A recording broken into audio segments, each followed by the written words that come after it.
Hello, hello, and welcome to another episode of the Beyond Your Horizon podcast. I, of course, am your host, Coach John, and I have the wonderful pleasure and opportunity to interview someone who first started off as my manager. We worked together, but maybe now 10 years ago now, I think, Melanie Oh my White. gosh, yes. I think, yeah, we It worked was 10 together. years ago. About 10 years ago as my manager, and then became a friend, then became a podcast co-host. We are talking about no one other than the Melanie White. Melanie has a strong background in HR transformation. She is currently the founder of Sisyphus HR and a HR consultant. I know you also do coaching. I know you also do yoga. There's just so much about who you are. Do you want to take a minute, I guess, and give your own introduction into who Melanie White is for people who might not be familiar with who you are? Well, that was a great introduction. I'm like, oh, I am kind of all of that. Okay. But yes, I am Melanie White. I own Sisyphus HR, which is a boutique consulting firm. I founded the firm to help companies you transform their HR work into um, functional. It's a business accelerator, basically. We help CEOs and business owners align their HR strategy with their growth goals, whether that's scaling operations, navigating transition, building leadership pipelines. We serve nonprofits, faith based organizations, small businesses, groups that often need like that big four consulting firm experience, but it's delivered with more heart, more strategy, and more flexibility. So that's one side of the business. And the other side is I am a certified coach. I've been doing coaching uh, in a certified way since I think, what was that, 2008 or 18 or something, and and have been doing it in my professional life for decades. And so it's really kind of the core of who I am, is to help people get from one place to another and to remove those emotional roadblocks that keep people stuck where they are. There's a lot of fear, and my motto is everything you want is on the other side of fear. So you just gotta do it. So those are the things that I do. And yes, I do yoga. I love it. And yeah, that's me. I love it. I love it. Everything you want is on the other side of fear. And I love that. That definitely fits into the theme of beyond your horizon and going beyond your comfort zone, going beyond your perceived limitations. And that includes also going beyond your fear because the life you want to manifest is definitely beyond your fear. And thank you for the work that you are doing, not only for organizations, but also for individuals who make up these organizations. I mean, I think, well, we ourselves are like are the main organization, right? Like that you Hmm. incorporated, right?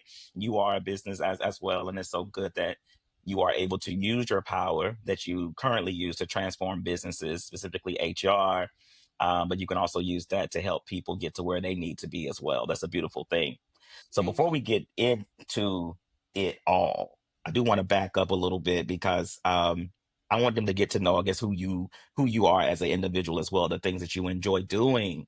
Last night, you went to a comedy show last I night, did. right? I went to see Zainab Johnson. That was really good. I had never seen her live before. I am a big comedy enthusiast. I believe that you've got to laugh at least once a day to just kind of keep life going. Laughter is great medicine, and I try to watch comedy shows and all of that as often as possible. And one of my friends had an extra ticket, and I went. Had a great time. It was at the City Winery here in Atlanta, and she's a unique comedian. Probably not somebody I would have jumped up and well, I wouldn't have jumped up and said I want to go, but it was a great experience. She has a very conversational tone in her comedy, and she's she's, let's see, what is her thing? She's a black woman who is Muslim, who is a comedian, which is a unique dynamic. And so she brings a crowd that is very diverse. That was very interesting to see as well. I'm a colossal people watcher. So um, it was an enjoyable experience. Okay, all right. Yeah, that definitely stood out to me when you told me you were going. I'm on my comedy stand-up journey right Hmm. now. I'm at an academy, like it's ATL Comedy Academy, and it's taught by a lady by the name of Osunji. And I have really been enjoying my time just preparing for Hmm. this next level in my life where I'm going to, try my hand at doing stand-up. The reception has been very good right now. The feedback has been very, very good. So I'm excited to see where that will take me to. I love that you're But pushing yourself outside of your comfort zone as Oh well. yes, because I Hmm. I like you also believe that the life that we want to live is outside of our fear, it's beyond our fear. And sometimes when you may not think that doing something like improv or taking a comedy class, you might look at it and say, how does that tie into my own personal growth, spiritual growth, professional growth? Hmm. But the more comfortable you are in being who you are, the better you are, I feel anyway, when you're on your job in life, as because to be a comic, well, my goal is to be as authentic as possible, right? To be Hmm. as who I am, because I find that when I'm myself and just say the thoughts of my own mind, people really they find it funny or they gravitate toward it. So it's cool to find your own tribe within all of that, within the comedy sphere. But not only do you have a thing for comedy, I'm glad that you're doing that, but we also attended a fashion show the other Yes. weekend. Yeah, look at you got it all excited. Melanie and I have a mutual friend named Quentin, who is the owner and CEO of a fashion brand called was it Ragged Bucket. Rag and Bucket, Hmm. and he hosted his first fashion show experience. Him, along with Fluid Covenant, as well his friend Benji, put on a wonderful fashion show. We got to see some unique creative design, some androgynous looks.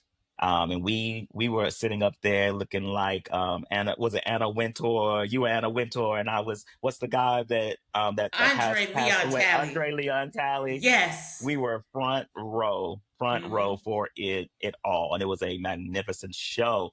And I mean, you even have already commissioned, or you already have a piece that he's working on for you. Hmm. So which piece did you pick from that outlook, from that look that we saw? The black piece with the silver like chain look Um, on it. Yes. yes, Hmm. Yes. yes, And then there was a necklace that one of the gentlemen was wearing that I am trying to convince Benji to release. It wasn't oh, part of the nice. show, but it's his piece. And I'm trying to see how I can negotiate that as well. Because, if you're putting it on the runway, it should be for sale, and Okay. it was beautiful. So I am, yes, exercising my full Anna Wintour, and Love that it. that event, and I think we talked about that. It I have been so stuck in this corporate look, and I even had to challenge myself this morning to put on a bright color, to wear bright color on my nails. I got my nails done yesterday, and I'm always in muted, you know, beige, mauve, something that blends in from the corporate perspective. But I'm not in corporate anymore. I am running my own business, and I need to reconnect with my own personal style and my own personal flair. You brought up the fact that I told you many years ago that when I retire, I want to wear flowy clothes. I don't want anything tight, and I really just want to wear my hair however it is, however it grows out of my head. Well, I'm not retired, but I definitely am retired from corporate America. Hmm. And I am starting to embrace that brighter colors, different looks, my own hair. Though I will always put in, a little extension for, fashion cuteness. But those are the things that are really resonating with me. And so, fashion, I was a big fashion person back in high school. And, the high school I went to was called the Fashion Show, affectionately. And I went to Spelman. Back in the 80s, the Spelman was definitely the ladies that dressed. We didn't go out, like the young ladies now with bonnets on our heads and slippers and not looking fully put together, even just to go get breakfast. So somewhere along the line, that just got lost. And I am in a phase of trying to reclaim that. Beautiful. Because we did have that conversation, in between the shows and before and after the show. Melanie and I was talking, and one of the most memorable conversations that we had was around your love for fashion as a child. You had mentioned how, you were the child who would cut out, different looks and things like that. And then you did, as you said, that you pushed that interest or that away Mm-hmm. so that you could adapt a more quote unquote corporate look. And I was curious to know that when you made that decision, did someone influence that decision? Was it someone at Spelman, or was it that maybe you were watching TV and you saw that if I want to be successful in corporate, then I must change who I am or be something else? Were you told that, or was that something you just knew? I think it's a little bit of both. So my parents had professional careers, my mother in academia and my father in insurance. And they were the first generation of affirmative action where people of color were brought into organizations. And at the time, back in the 70s, it was all about assimilation and conformity. And Mhm. so I learned that and watched my parents, navigate that in many different ways. Coming out of college in the early 90s, that Mhm. was still the norm to be blue suit, white shirt, very conservative. This is the way. You don't wear pants to work, you wear pantyhose, and you wear your straight hair and you blend in and work. And that also had a very masculine tone to it. And bringing that into my work life, that worked. It made me effective. It made me respected. It brought all of those things. But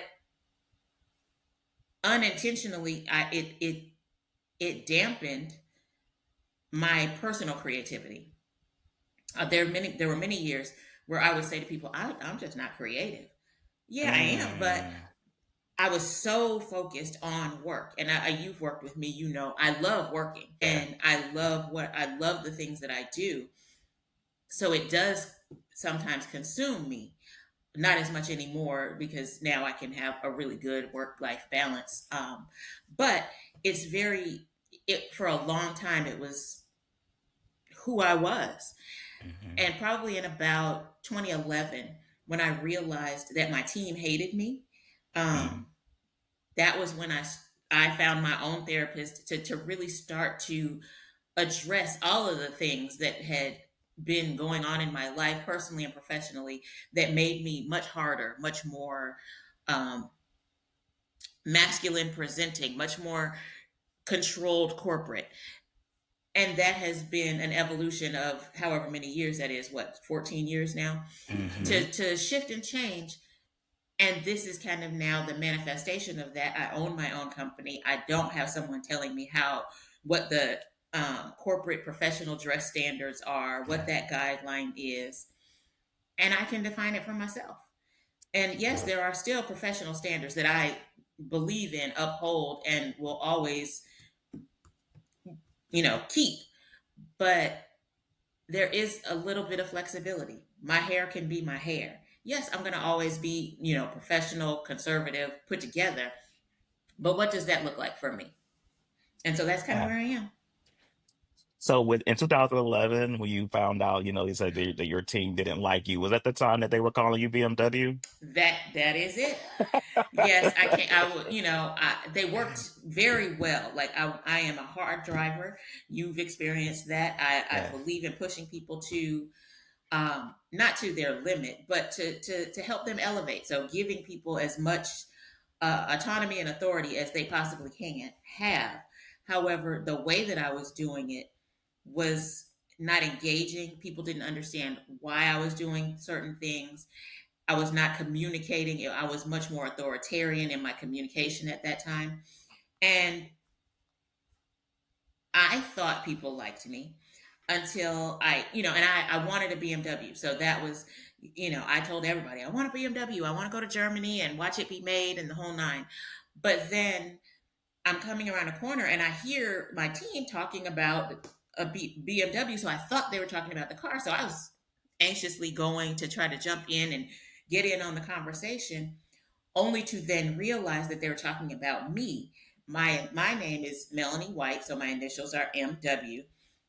You can imagine what the B was in front of that. And I was Wow. crushed and was Um, like, they don't like me.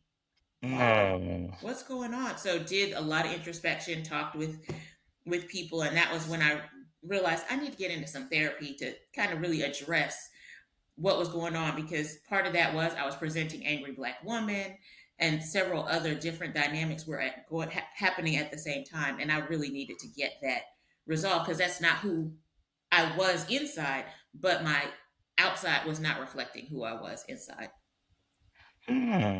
wow. Okay. So the source of your, I'm going to say witchiness, even though his name wasn't a witch, Yes. the source of your your witchiness, you was what exactly? Was the source of your witchiness that you were just more so determined and focused, or was it that you had those past traumas and things that may have, shaped you to be that way? All past trauma.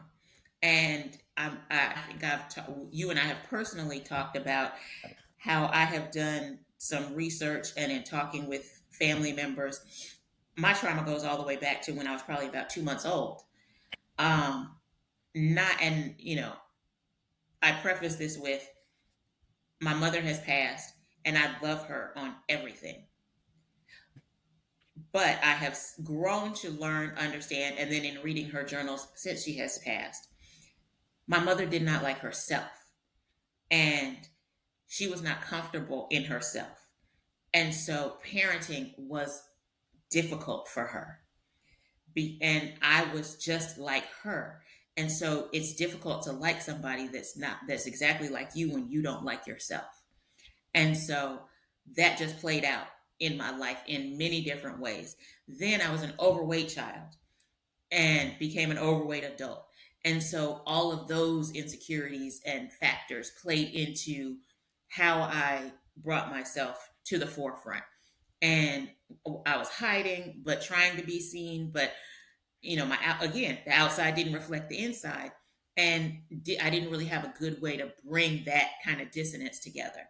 So there was just a lot that needed to be unpacked. Hence, 14 years of therapy. Wow. So those were some of the things you faced, your traumatic experiences. I know you've also dealt with some health issues as well, experiencing some personal losses and whatnot. So how has all of that stuff, Mhm. how has that shaped your professional path? How has it shaped the path? Yeah. I think at each turn, at each triumph or trial in my professional life, there has been a parallel personal challenge, struggle, or something happening. Uh-huh. And one of my past leaders, one of my former managers, um, used to call me tenacious. Like, she wouldn't even call me Melanie. She'd be like, "Where's tenacious?" Because I think that is the thing when you are always striving for perfection. Because I was a colossal perfectionist. When you have trauma, that is one of the outcomes. And as I strove for perfection, that tenacious drive is what was there. And so I just, that's what kind of shaped it, is the tenacity to be like, oh, okay, one thing might be a failure, but I can keep going. And quick resolution, we're not going to stay stuck here, because if you stay stuck, you're going to be stuck forever.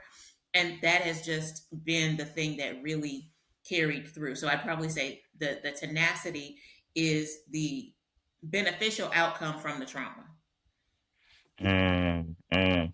I just want to look up the word tenacious and just define it for our audience, people that are listening. So tenacious means to not easily let go or to give up.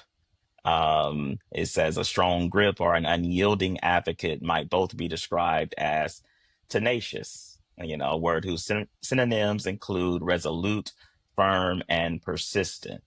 And I think those words describe you. I would say that. I would say that. I definitely Mm-hmm. will say that. Oh wow. Okay. So great. So I see that throughout your work there. You have worked with some major organizations as well through your life. You've worked with Accenture, Siemens. I know for yourself, Piedmont. Like you've been all over the world traveling as well with your work. You make me sound so amazing. But it is true, right? And I right It is. like you have done this. You have over like what 30-year career Mm-hmm. in HR transformation, and you're also in a not only when you think of human resources. I know a lot of people think of like the people side and the policy side, but HR. I mean, but I'm sorry, but Melanie, she is a self-described bilingual person who can speak both HR and IT. Oh, you've been Um, researching. yeah, yeah, yes. You HR tech, researched. yeah, because I'm like you as well in that space of saying that like you and I both have worked in professionally in the HR technology space, right? We both work in HR technology, Mm-hmm. and a lot of people don't even realize that there is a department And it's so for lucrative. that. If anybody It is listening is. and they want to get in HR, get in HR technology. That, being an HR generalist will get you nice money. HR technology will get you great money. You better tell them. Let them know. Let them Mm-hmm. know, honey. They be in my DMs all the time on LinkedIn. They be sliding in the Mm-hmm. DMs because of your background and experience. And I Mm-hmm. have interviewed at corporations that would say like, we can't find anybody, for this role. Like the fact that Mm-hmm. you have, like I myself have worked with time and attendance systems, learning management systems, HR systems, and all of these systems, and a lot of HR people don't do well with technology, or they haven't Yep. put enough time in technology. And there's always going to be this separation, especially with HR and IT, because IT is very to the fact and point and all of Yes. that. And HR can be too peoply and too, whatnot. And you need Mm-hmm. that middle ground to bring all that together. Right. Okay. So you have this career over 30 years transforming HR, working for these big organizations. And I'll just throw So in and go CNN ahead. and Panasonic and ADP as well. See there, like, just know that she ain't on here just talking. She has the evidence and the proof, the experience to back up who she is and what she's done. And it's so great, that we know that these companies are successful, but learning how to take that and then put that into building your own self, seeing, and that is the greatest thing that I have learned, is that there is no separation from your professional self and your personal self. We usually like to compartmentalize Mm-hmm. and say that, but if you really look at the work that you do, it is an opportunity to grow yourself as well, personally, professionally, spiritually as well. You must do that if you really want to be an overall successful. And I see you doing that. All right, now we're going to move this now into the talk of Sisyphus. So if we went through your career, your personal trauma, your hardships, you've had the therapy and that. Tell us about the moment when you knew now that you were being called into to create and birth Sisyphus HR.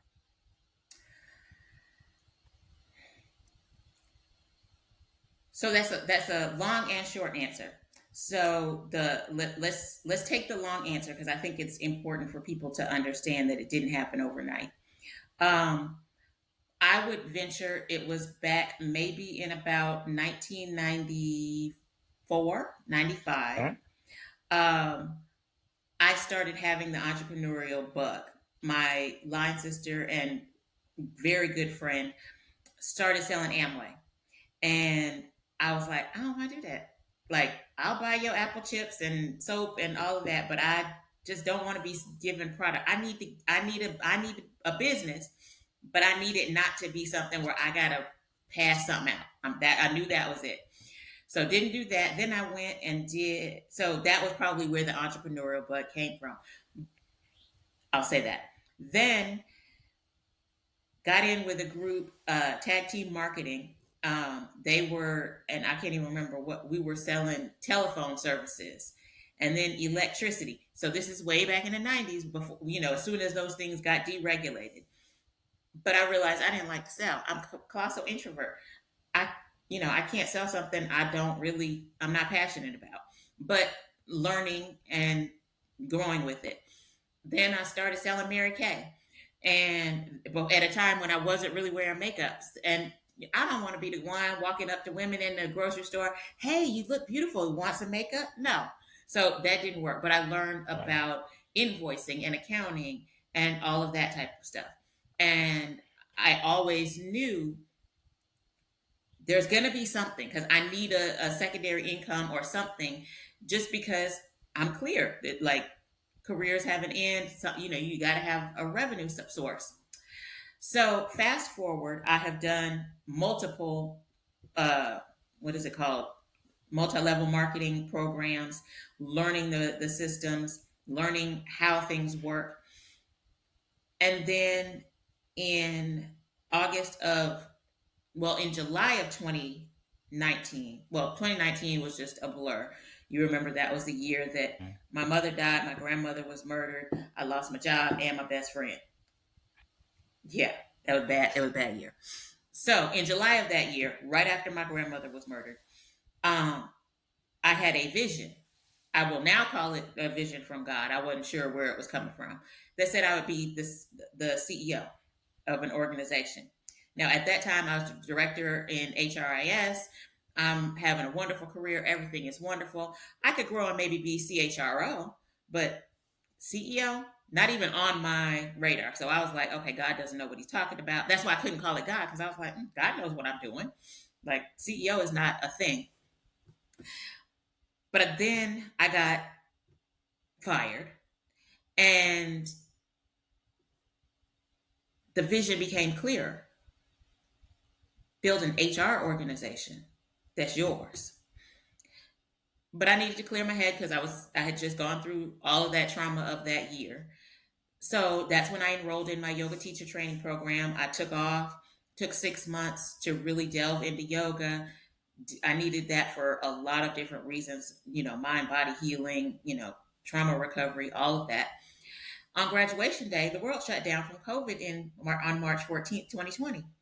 So it's like, okay, am I building an HR business? Am I building a yoga business? How do I do that online, remotely, in my house, still fearful about what's going on? So I went and got a job because it was possible. And I was like, I don't know what the world looks like. But nothing was ever as exciting in work anymore because I kept having this feeling this isn't what you're supposed to be doing. So I left that first job, went to Siemens, had a great time, awesome experiences, went around the world with them, building a program that is phenomenal. One of the most proud projects I've worked on, but it wasn't enough. And I kept knowing it and kept knowing it. And then got laid off, and there was merger acquisition, all of that. So, you got to go. But when it happened, I was clear. I'm not going back to corporate anymore. I can't. Like, I don't have that in me anymore. So, what do I do for money? And Sisyphus was born. So, what was it? 2 weeks after layoff, I got my business license and I have been grinding ever since. And it is really the manifestation of 30 years of learning and experience. I think I've told everybody that I've ever talked to that they need to read You Inc. because it really talks about your entire career is just a series of temp jobs, and your responsibility is to go in and get whatever it is that you can from that experience that you could take with you into whatever you're going to do next. And this business is the culmination of everything that I have ever done, and Wow. it brings me peace and joy and happiness and balance in a way that I never even imagined possible. Mm, wow. So the name Sisyphus HR. I know we have joked about this because, admittedly, when Melanie shared with me the name of her company, I was like, what in the world? What is Sisyphus? Like, why would you call that? I think you even shared that your daddy was like, it sounds like a disease, you know? Hmm. And so, but even with that, but that tenacious spirit of yours, that tenacious and that resilient, he said, no, I know exactly, why I'm calling it this and why it's in my spirit to call it that. So explain to us your reasoning when you called it Sisyphus. How did that resonate with you? Why did you make that choice to call it that? I wish I had my logo so I could show the picture. Well, so my logo so in Greek mythology, Sisyphus was doomed to push a boulder uphill for eternity. And that's a lot of times what HR transformation, personal transformation, life feels like you're pushing a boulder uphill. And it just never ends. One of my girlfriends would always say, I feel like I get to the top and I push the boulder and then it just rolls back over me. We felt that happens. And so that I wanted to evoke that mindset, but also the other side of the mountain, I have a lotus flower, and that lotus flower comes from, lotus grows out of the mud. And my company will take you from the feeling of pushing you uphill to a place of peace and joy that really can only come from doing the work and coming out of the mud. And so that is the logo. And Sisyphus, hard to say, but Google was new. Tesla was new. Nike was new. Though, but now they're part of the everyday lexicon, and I want Sisyphus to be part of the everyday lexicon as well. And it lends to my educational nature because I want people to understand that Greek mythology is important, but also it really does represent the HR journey, the transformation journey, and the personal journey. As I like to say, sissy for us. That's how I say it, and I Yes, definitely uh-huh. remember it. I definitely remember it that way. Mm-hmm. So let's get into Sisyphus and talk about the services that you currently offer, Mm-hmm. and also what makes your approach so unique. Hmm. Well, let's do the easy part first. I offer HR consulting. Okay. All of my years work with Accenture, working with multiple companies, doing multiple roles. I understand a lot about a lot of different organizations, and essentially, an HR transformation is a transformation. And as long as you keep the leadership aligned with the project plan, you can make it through. And my unique skill set in that is I have seen all the pitfalls where the anxiety comes, where people get stressed, quit, or die, unfortunately, and work. And I can stand in those gaps and help bridge that and show them it. Look, I've done this for 30 years. There is an upside. There is a brighter day. Yes, you will feel like the train ran over you, but you'll get there and you'll feel like, oh, that wasn't that bad on the other side because it just hurts. And that's my understanding of from the coaching side. As a coach, I have lived this. Like I said, I started experiencing trauma at 2 months old to about 45. There was a lot of trauma. I have transitioned myself in many different ways. I don't know. You weren't there when I had the 100-pound weight loss. Those are all of those things that I've had to do just to function, stay alive, and get through. So I know the journey. One of the taglines for my organization is declare me uncomfortable, because that is a place where I have been. I have been uncomfortable. I have been the person, the catalyst for discomfort in organizations. I am the catalyst for discomfort and pushing people outside of their comfort zones. Coaching is not about that softness of, oh, it's going to be okay. No, it's about, no, you've got to face this hard thing. Here's how you move past it, and let's focus on what's on the other side. And so what makes me unique in that is, again, I've lived it. I care.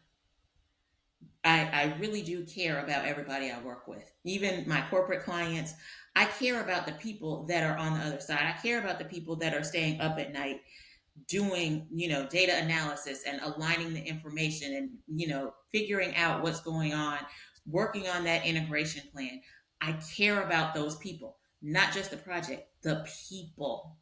And in any organization, the people are what gets things done. I don't care how many, you can be a widget maker and you can make widgets, but if you don't have any people, the widgets won't get made.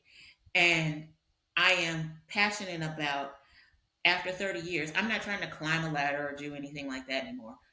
I want to pour. I don't have any children. Where where does all of this go? It goes into all the people that I impact. And so that is probably my biggest differentiator, is that I care extremely. One of the programs that I'm building within my organization is for um, displaced government workers, public school teachers, people that need to make a pivot, but their budget just is not, executive coaching. And I'm developing kind of a scholarship program so that they can get coached without having to pay the regular price. It's because those people need it, but they get left out. And yes, I am a capitalist to my heart, but my parents were also people who made sure, even from a young age, that we provided service to our community. And so that's just one of the ways that I am passionate about giving back. And I've been giving back in multiple ways throughout my life. Spellman has that edict, and, you just, if you've been blessed, you have to pass it on. So that is my differentiator. Nice, nice.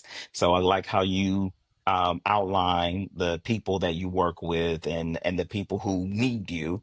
And that was something I remember from our conversation at the fashion show too, that I loved about your realization, or the realization that people need you, and it's so, like, we always sometimes get caught up in the selling of ourselves Mm-hmm. instead of knowing who we are, owning who we are, and knowing exactly what we can do for other people, right? Mm-hmm. So I want to take a minute to, I know you touched on a few of the people that you do work with, especially those who are looking to make a pivot in their career. If you are listening and you are wanting to make that pivot, Melanie White saying, look, you need me, okay? Because Mm-hmm. I can definitely get you to where you want to be. So what about for organizations? If what organization, if you can describe it, that they need you, if they are doing whatever whatever it is, what is the organization that needs Melanie White and Sisyphus HR? I'll start on the coaching side, because that is the side that most people don't think about. Especially for, well, at any level, in any size organization, but especially in that mid-sized company where they're doing the business, everything is going well. They have an onboarding program, they're getting the people in, but they're finding that their employees don't have, especially bringing in later millennials and Gen Z, their employees don't have that professional acumen. They don't know what it's like to work in corporate America. They might be missing something, but your organization isn't big enough to have mentors. They might be the only person that does that one thing.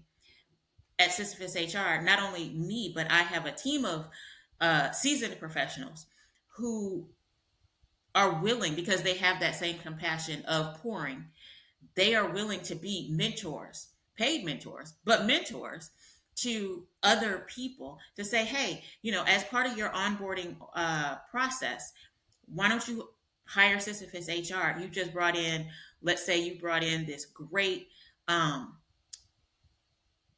uh, chief financial officer. I don't know what they're called, but that's what the CFO. But they really don't know how to be a CFO because you were a small company that kind of grew. This person grew with you, but now they're at a place where they've got to make different decisions, function at a higher level. They're in a growth trajectory, but you don't have time for them to like go to a class every week, or you don't have the infrastructure to even have that class every week. Sisyphus HR can either build that class for you, provide the mentor, or work to create a development plan for that leader, and we can come in and bring your leader from good to great.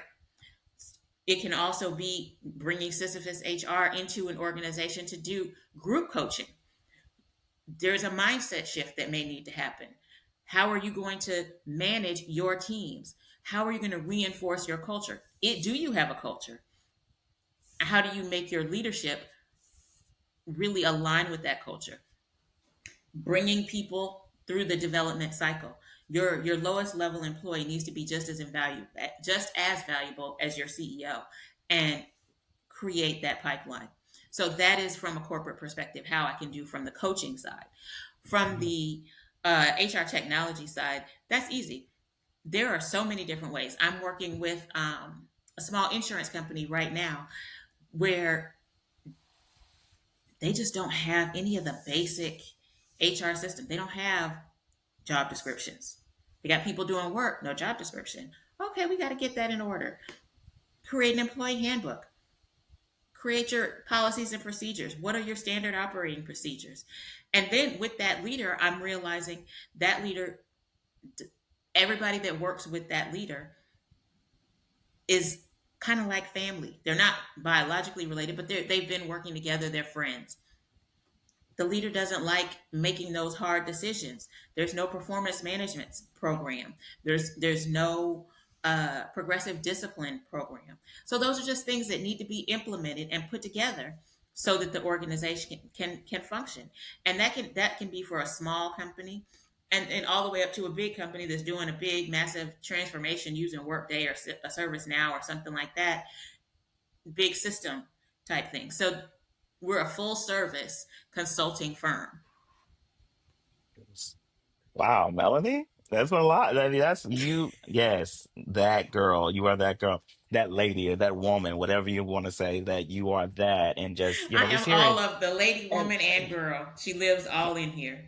I'm every woman. It is all in you. It is all in you. And so I hope that the listeners who are listening are thinking about these words and thinking about what their needs are, not only professionally, for personally, and especially for our, business owners that might watch this and need to get to the next level.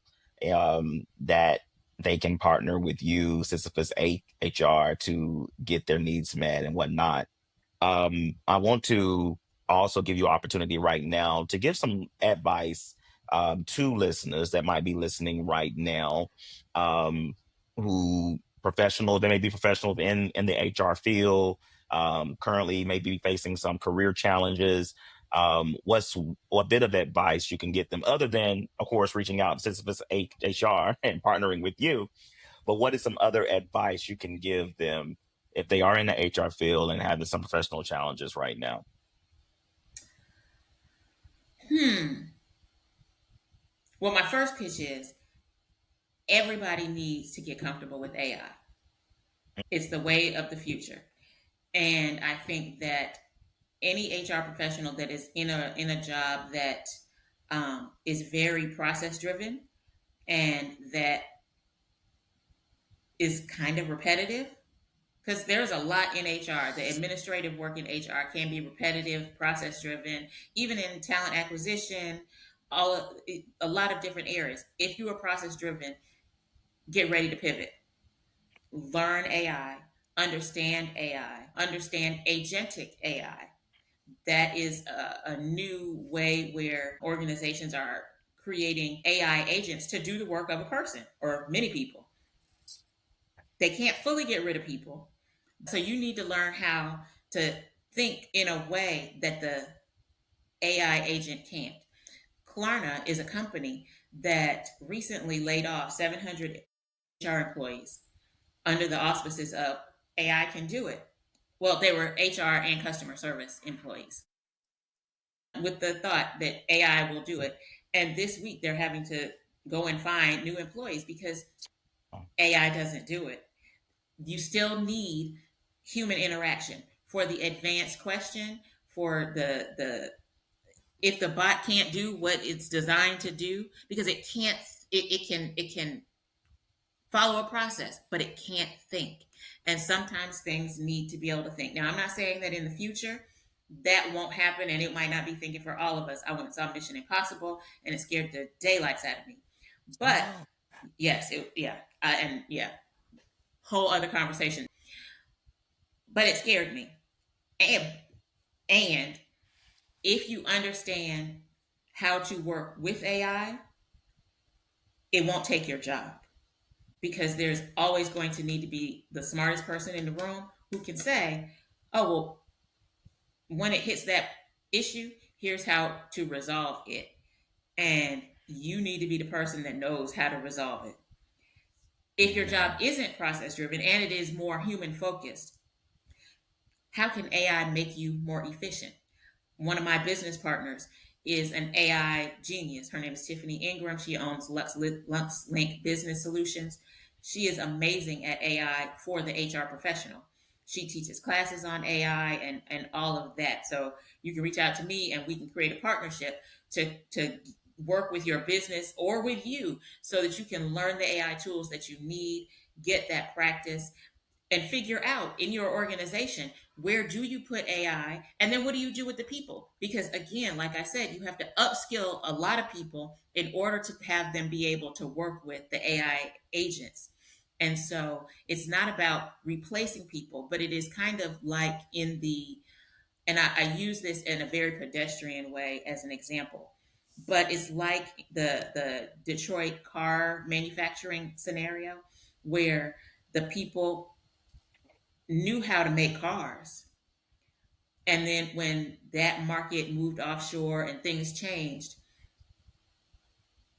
there wasn't something to help the people get upskilled into something else to be able to continue to work. And Detroit had a period of, depression for a while. If you know AI and aren't afraid of it and figure out how it applies to your job and how you can work with it, you're going to be able to move with the cheese. One of my favorite books is Who Moved My Cheese. You got to be able to move with the cheese. The handwriting is on the wall. So move with the cheese, learn AI, build that into your personal life, your professional life, and just understand it. You don't have to fear it.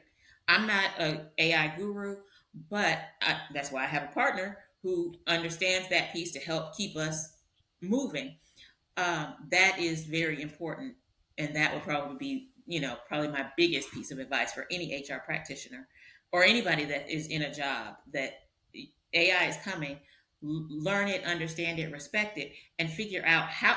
If you think it could replace you, then figure out how it could replace you, and then figure out how to not let it. That's it. That's it. I agree wholeheartedly. Agree wholeheartedly. Mm-hmm. I think we've talked before, and I've said, like, if you have one of those jobs where you're sitting around saying this shit is easy, and I don't know how I'm getting this check. This is easy money right here. I don't even like. Okay, if that's your job, you in danger, girl. No, You in danger. you in You in danger. danger. Mm-hmm. Because yes, because I even using the AI now at fast food restaurants. I thought that was so crazy driving up to Bojangles and this AI voice, "We're having a wonderful day here at Bojangles. Would you like to try our new apple pie and whatnot?" And I was like, no, okay, go ahead with your order. And it was an AI voice and took my entire order. And I was just like, wow. And I know that it benefits the company because this AI is always chipper. This AI is always on time. There's no hold please. There's no can I take your order? Hold on, wait a minute. Can you all? There was none of that. It was just None of that. professional. She took my order, Hmm. she confirmed it right, and moved it along. And that line was moving so swiftly. So yes, I definitely say if you And we are can go in a down a job, whole rabbit hole about customer service, and yes. then again, that is why I've created what I'm calling my Wisdom Academy of seasoned Yes. professionals and partnering with Gen Z to talk about some of the things that they've missed because we are older. We had to learn customer service in our homes. Yes, Mm-hmm. ma'am, no, sir. I'm going to go get that for you, and that wasn't the same in Gen Z. Not a shade because I love my Gen Z and millennial friends. They keep me Mm-hmm. abreast. But Yes. this is something where I realize we need to pour into them to help them be able to sustain in the long run. And it offers those of us Gen Zers and baby boomers the opportunity to understand and experience the world from their perspective. There's so much energy in the younger generation, and I don't want to lose my enthusiasm and connection and zest for life. One of the things that I have disliked in corporate America is that the people that get to the C-suite, they seem to either, and I have a whole spiel on this, but they seem to either forget what it's like to be doing the work Mm-hmm. or they never did it in the first place because of their privilege. They leapfrogged over the work to getting into leadership roles and not knowing how to lead. And I refuse to do that in my organization. Nice, nice. Love it. And then you touched on the importance of being diverse, the importance of diversity, and Mm-hmm. why that is important. That you have everyone, because everyone has something to offer. Everyone has a strength. Um, we're doing And the and Strength I Finders, and and I I must interject that come on, what's diversity that? in my world does not mean exclusively race or gender. I believe in, and this is I shared this, and I'm going to be talking in some more speaking series about this. We have we have made DEI a bad word. We've made affirmative action a bad word. I almost hesitated when I said my parents were part of affirmative action, but that's what it was. You had to make organizations take in people of color because otherwise they wouldn't. So we are now in a phase because all the DEI programs, the language, the literature, everything at the core essence. And I came up with this with one of my business partners. Her name is Chris Bell in California, who is a writer, author, and she does amazing work. If you don't know her, look her up. But she and I partnered. We were going to create kind of a training class for DEI professionals who needed to pivot in this new world. And we realized, one, that's not our work, which is why it didn't come to fruition. However, the core element of it she brought to the table was all DEI is creating a welcoming environment for everybody.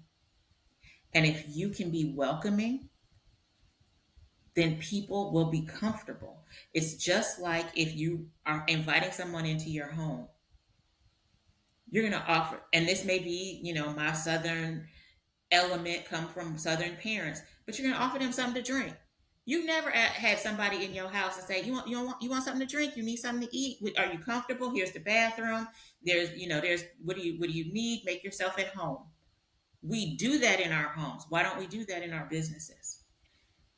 You need to be welcome. Everybody should be welcome. Now, there are some people you don't want in your business, and you can have that criteria. Those people are not welcome. But if you hired them or you contracted them with them, they need to feel welcome. And it is incumbent upon you, the leader, the person that is in the room to create the welcoming environment for the person coming into the room. Yes, it is the responsibility of the person walking in the room to speak, but the person in the room has to be welcoming. And so, from my perspective, in my organization, I don't need a DEI program to tell me to be welcoming. And everybody that I work with, that is the core element as I am interviewing and talking with people. Do you make me feel welcome? If I don't feel welcome with you, my clients aren't going to feel welcome with you. That you can't be here. You have to create welcoming. And I think that that is an element that needs to be infused in every organization. Forget about, the titles of the programs. You can call it onboarding, all of that, but is it welcoming? Mm, nice. Thank you for that, Melanie. Thank you You're so much welcome. for that. So, you all have, I've heard, hope that there's been something in this conversation that has just inspired you, the listener, and just got you thinking differently, about your own personal growth, the profession you are in. And I do hope that you don't hesitate to reach out to Melanie, if you do want to know more about her, or also if you are interested in using one of those services that she currently offers. How can they locate you, Melanie? If anyone's listening and they want to connect with you, what is the best way to connect with you, or and also the best way to read more about who you are and also the services you provide? So, to learn more about me, well, let me talk about the business first. The business is more important than me. Yes. So Yes. first, go to Sisyphus HR. That's www.sisyphushr.com. That's SISYPHUSHR.com. That is where you will see all of the information and can access everything. If you want to know more about me personally, you can go find me on LinkedIn. And my little slash is Melanie White HR, so that you will see me. And I'm in green because green is the color of money. And you will see more Yes. about me, and you will be able to connect to Sisyphus. Please do my free HR assessment if you're an HR organization. Please do my coaching survey. It's helping me continue to move my coaching program and make it more customized for people who really need coaching. So reach out there. And if you really just have questions or want to talk to me, send me an email. I am open to any kind of feedback, questions, all of that. My email is Melanie at SisyphusHR.com. So that's Melanie at SisyphusHR.com. All right. All right. Any other last words you would like to share? Also, too, do you have any upcoming events or anything that people should be on the lookout for? Just stay on the lookout. There is a lot going on. My wait list for my coaching program is full. I just Nice. had someone yesterday be like, okay, I can't wait. So can you move me up so I'm juggling things Need a around? VIP. Yes. Uh-huh. So yes, we're gonna do. Right. I'm building a VIP program, and so just give me your thoughts and ideas. But what's coming up? Um, there's nothing on the books yet. I'm building a speaker series where I'll be talking with a lot of different professionals just about the work world and what they can learn, how to navigate the workplace. I'm building a conversation with a gentleman named Warren Sadler. You probably need to talk with him, John, Okay. because he has a company called Therify, which is he's selling it to HR organizations, companies, but it provides culturally relevant therapists Oh, nice. for Okay, I like that. online therapy. Mm-hmm. And I think that that is powerful. So we're doing a lot of conversation about safety in the workplace, emotional uh, safety, helping leaders grow and be safe leaders. So that is a speaker series that we're working on. All right, all right. So be on the lookout.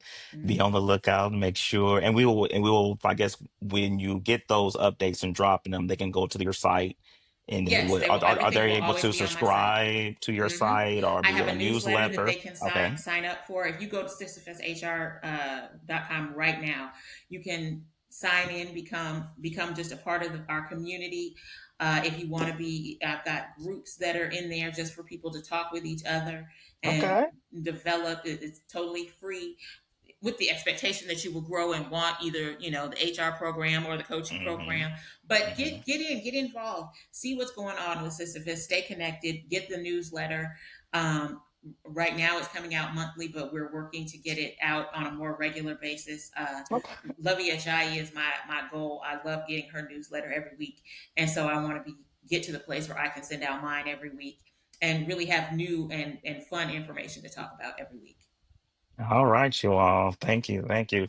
Thank you, Melanie, for giving us this time today. We want to No, wrap up thank this you episode. for Oh, doing this and asking me. I was so honored. I of have been course. watching your growth and have, just been so pleased with how you have transformed in the last 10 years. And so to be able to come and be on your podcast, I think I said to you Yeah. many years ago, one day I'm going to be working for you. And this is just the beginning of me working for you. Yeah. Well, thank you. You're Thank, welcome. thank you as well. But I am glad that you were able to come on and everything. And so, all right, you all, you go check out Melanie. You know the website now, Sisyphus HR. I'm gonna spell that one more time for him. That was SISY Why? PHUSHR.com. All Yes. right. Thank you, Melanie. And thank you again. And I'm you're sure you will be back because you had a lot of things that I could have definitely talked about different things throughout your life, but I did want to get it down to at least an hour. We're like 2 minutes over. So she will be back. So if you have any questions that maybe you wanted her to expound on, or if you please feel free to reach out to me, and we'll get Melanie back on to answer some of your questions Absolutely. as well. All right. Thank you. Hey, Thank bye you. bye. Bye.